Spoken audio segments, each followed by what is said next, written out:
The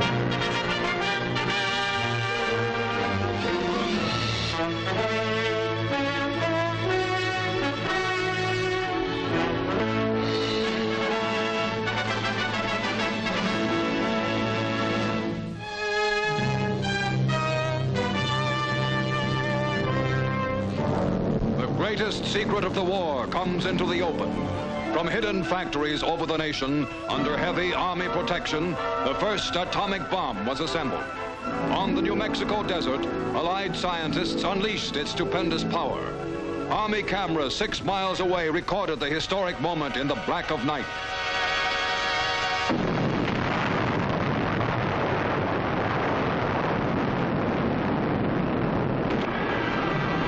This was the end result of $2 billion spent on research and production, of years of feverish labor to harness atomic power ahead of the enemy. The energy that generates the heat of the sun and operates the solar system comes under the will of humankind. Luminous smoke rises 8 miles in the air. From another angle, with the camera aimed above and to the right of the bomb, the same explosion is seen again.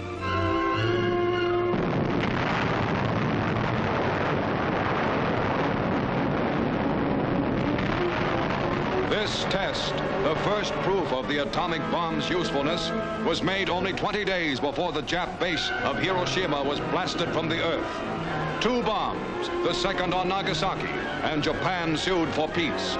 The blast changes the atomic structure of all substances it contacts. Stone and steel are turned into gas.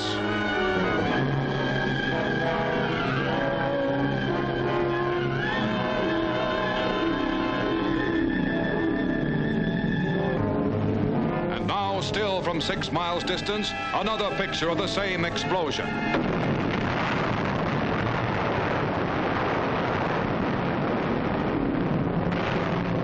In war, atomic power can level an entire nation in a few days. In peace, this incredible energy opens limitless horizons.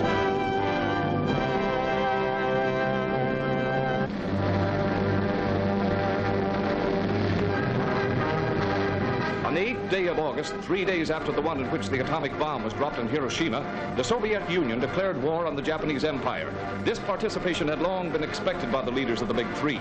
In April, at the Yalta Conference, Marshal Stalin assured President Roosevelt and Prime Minister Churchill that following the surrender of Germany, Russia would enter the war in the Pacific.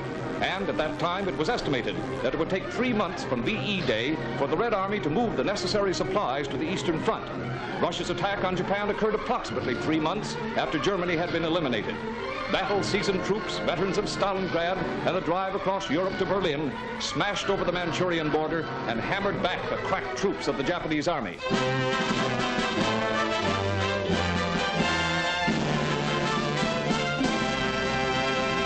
I have received this afternoon a message from the Japanese government in reply to the message forwarded to that government by the Secretary of State on August 11th.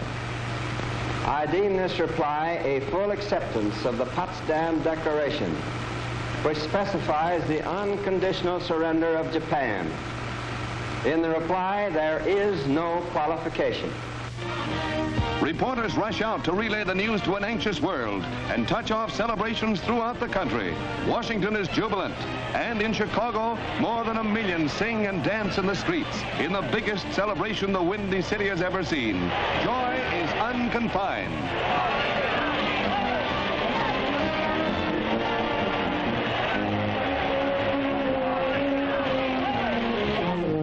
It was 4 o'clock Pacific time in San Francisco when the announcement came, and people were quick to leave their offices for an impromptu, spontaneous celebration. But it was in that city's Chinatown where Victory Day was the most joyous. Firecrackers that had been hoarded for years are set off in a triumphant roar.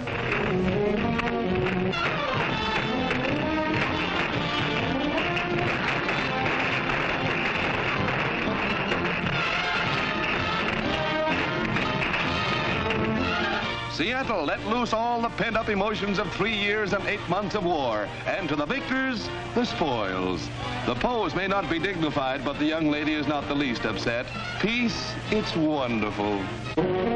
But the greatest, wildest celebration of all was in New York's Times Square, where 2 million people, by far the greatest in the city's history, filled the streets all day waiting for the official word. A hilarious, happy throng, they cheered every rumor that it was all over. And when President Truman's announcement came at 7 o'clock, the lid really blew off.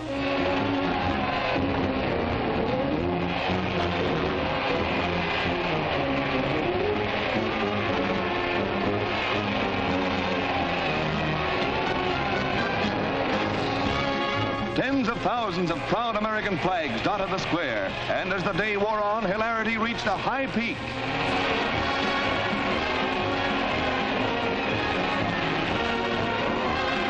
Far into the night, the happy crowd screamed their relief at the end of the greatest war in history. From early Tuesday morning, the celebration went on for 24 hours. New York never celebrated like this before, but never did they have a better reason. September 2nd, 1945, the battleship Missouri steams into Tokyo Bay. On the decks of this giant ship, the document that is to reduce Japan to a fifth-rate power is to be signed. Fleet Admiral Chester W. Nimitz, one of the men most responsible for smashing the Japanese hopes for world domination, is piped aboard the Missouri. He is met by Admiral Halsey, the man who translated the brilliant naval strategy of Admirals King and Nimitz into the devastating power that ripped the Jap fleet apart and left its ships lying shattered on the coral reefs and in the deeps of the Pacific Ocean. Now General Douglas MacArthur appears, accompanied by high-ranking officers of the United States Army. General Wainwright, just a few days freed from the blacked-out anonymity of a Japanese prison camp. General Stilwell, who early in the war tracked through the Burma jungles in retreat from the then victorious Nipponese armies. They passed the uniformed representatives of the Allied powers, Russians, British, Chinese, and khaki-clad American admirals and generals. Over the islands and the atolls of the South Pacific, through sea lanes and across bloody beaches, Nimitz and Halsey guided the destinies of the greatest naval and fleet carrier plane actions in the history of the world. This day is the culmination of their work and of the work of MacArthur, whose troops and planes helped crack Japan into complete submission.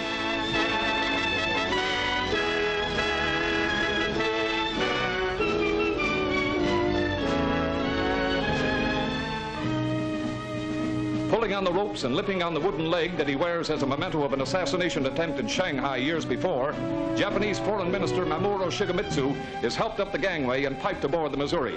He is followed by the chief of the Imperial General Staff, Yoshijiro Umetsu, and others representing an emperor who ordered his people to lay down their arms and submit to the first defeat in his empire's history. In the latter half of the 19th century, the feudal Japanese embarked on a career of westernization that progressed with bewildering ease.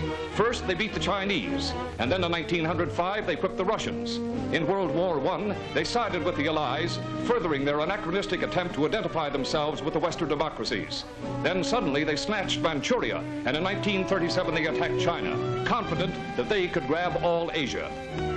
The rising sun of the greater Asia co-prosperity sphere reached its own particular zenith in the few months following Pearl Harbor. Then it was driven back, far below the horizon.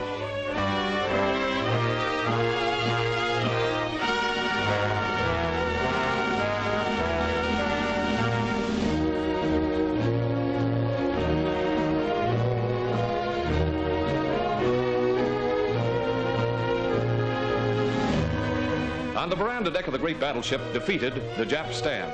And across from them, across the table, upon which lie the documents of surrender, are their conquerors. General MacArthur, Admiral Nimitz, and Admiral Halsey leave the cabin.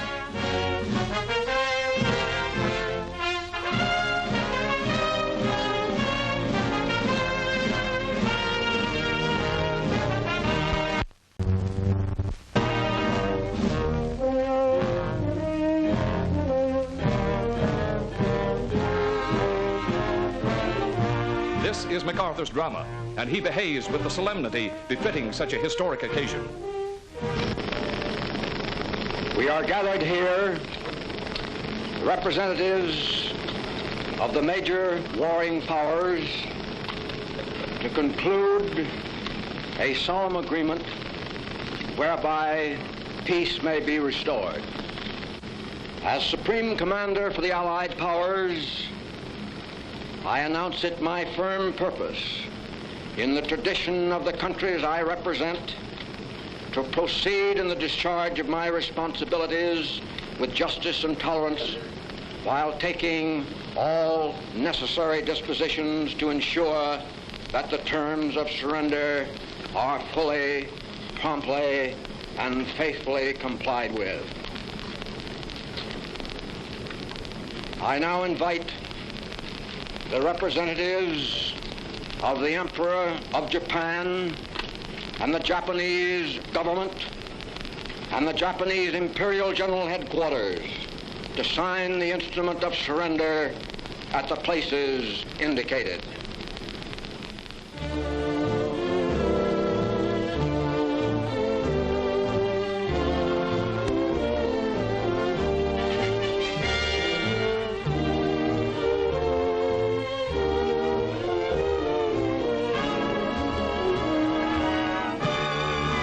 Hesitant and nervous, Shigemitsu signs the obituary to 2,605 years of an unbroken dynasty, during which no foreign troops had occupied Japanese soil.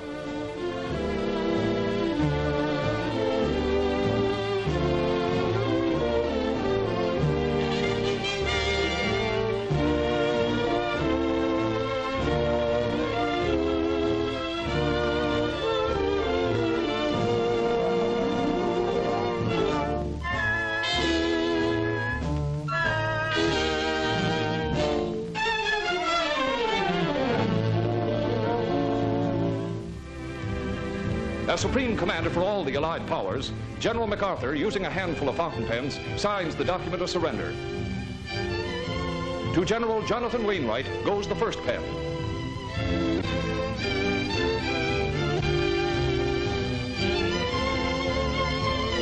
To Lieutenant General Arthur Percival goes the second pen. MacArthur summons the other signatories. For the United States, Fleet Admiral Chester W. Nimitz. For China, General Xu Yongchang. For the United Kingdom, Admiral Sir Bruce Fraser. For the Soviet Union, Lieutenant General Kuzma Derivienko. For Australia, General Sir Thomas Blamey. For Canada, Colonel Lawrence Boer Cosgrove. For France, General Jacques Leclerc. For the Netherlands, Admiral C.E.L. Helfrich. For New Zealand, Air Marshal L.M. Isaac. The members of the Japanese delegation tensely watch the signing and possibly contemplate the grave future of their country. Then Lieutenant General Richard K. Sutherland hands them their copy of the surrender, and almost 4 years of war are over.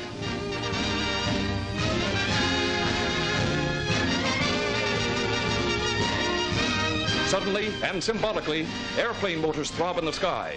400 B-29s and 1,500 fleet carrier planes rocket through the air.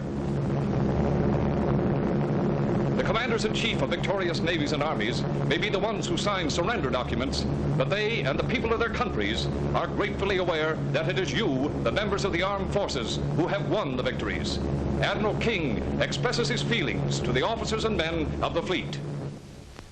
I wish to tell you briefly how I feel about the way you have performed your tasks in this war. The very scope of our victory bears ample testimony to your magnificent courage and teamwork. You are part of the greatest naval force the world has ever seen. To each and every one of you, my congratulations and thanks.